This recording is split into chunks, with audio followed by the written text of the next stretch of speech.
సహకార సంఘ అధ్యక్షులు కేతన్ శ్రీనివాసులు గారికి, అలాగే వేదిక మీద ఉన్నటువంటి స్థానిక డిప్యూటీసీ సభ్యులు కొత్తపల్లి జ్యోతి గారికి, మార్కెట్ యార్డ్ చైర్మన్ గారు కోనూరు భూపాల్ రెడ్డి గారికి, వైస్ చైర్మన్ గారు నారా చంద్రబాబు నాయుడు గారు, గౌరవ ఉప ముఖ్యమంత్రి పవన్ కళ్యాణ్ గారుల యొక్క నేతృత్వంలో ఈరోజు ఎన్డీఏ కూటమి ప్రభుత్వం రైతు సంక్షేమమే ధ్యేయంగా ఈరోజు ప్రభుత్వం పనిచేయడం జరుగుతూ ఉంది.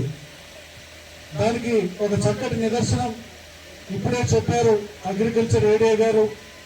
బయట ఉన్నటువంటి మార్కెట్ ధరకి ఇక్కడ మనం కొనుగోలు చేస్తున్నటువంటి ధరకి పోల్చి చూసినట్లయితే 700 నుంచి 1000 రూపాయలకు ఒక క్వింటాల్ ధరకి మనకి ఇక్కడ ఎక్కువ కొనుగోలు చేయడం జరుగుతూ ఉంది.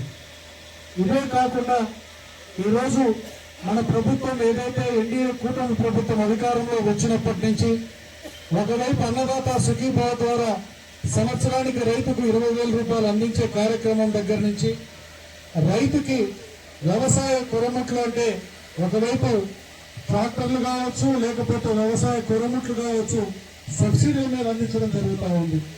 గడిచినటువంటి వైఎస్ఆర్ ప్రభుత్వంలో ఆనాటి ముఖ్యమంత్రి జగన్మోహన్ రెడ్డి ఉన్నప్పుడు రైతుకు మేలు చేస్తున్నారన్న మాటలైతే చెప్పాడు, కానీ వాస్తవంలో దానికి విరుద్ధంగా ఆయన పరిపాలన సాగడం జరిగింది.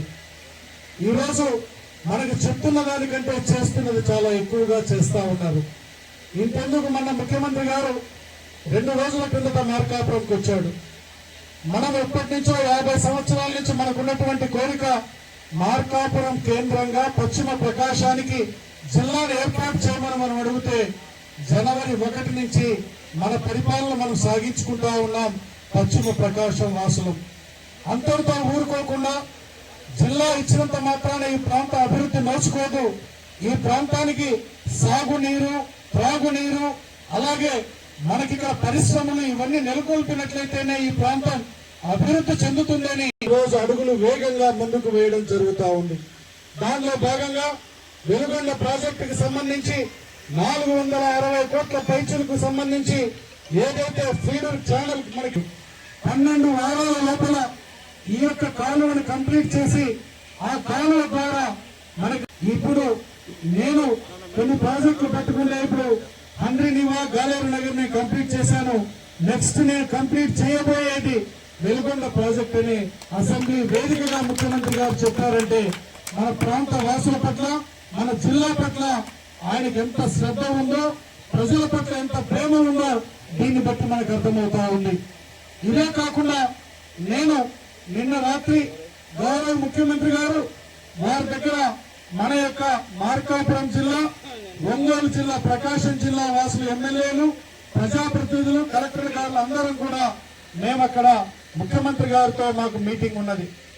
రాయన్ దగ్గర ఉన్నాం. మేము రాత్రి ఏం చెప్పారనంటే, నేను నిన్న అసెంబ్లీ చెరువుని మీరు అభివృద్ధి చేయాలి, పర్యాటక కేంద్రం కింద మీరు అభివృద్ధి చేయాలి.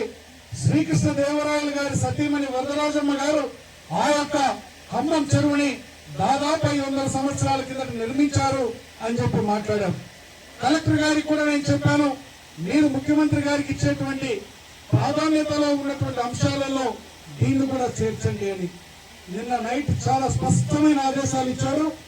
ఖమ్మం చెరువుని పర్యాటక కేంద్రంగా చేస్తూ లోపలున్న కొండల మీద కూడా హోటళ్లు కట్టి పెద్ద ఎత్తున టూరిజం కింద డెవలప్ చేయమని చెప్పి ముఖ్యమంత్రి గారు ఆదేశాలు ఇచ్చారంటే వెనకబడినటువంటి ప్రాంతాల పట్ల ఎంత ఆయనకు ప్రేమ ఉందో అనేటువంటి విషయాన్ని ఈ యొక్క ఉదంతం ద్వారా మనకు అర్థమవుతుందని నేను తెలియజేస్తా ఉన్నాను.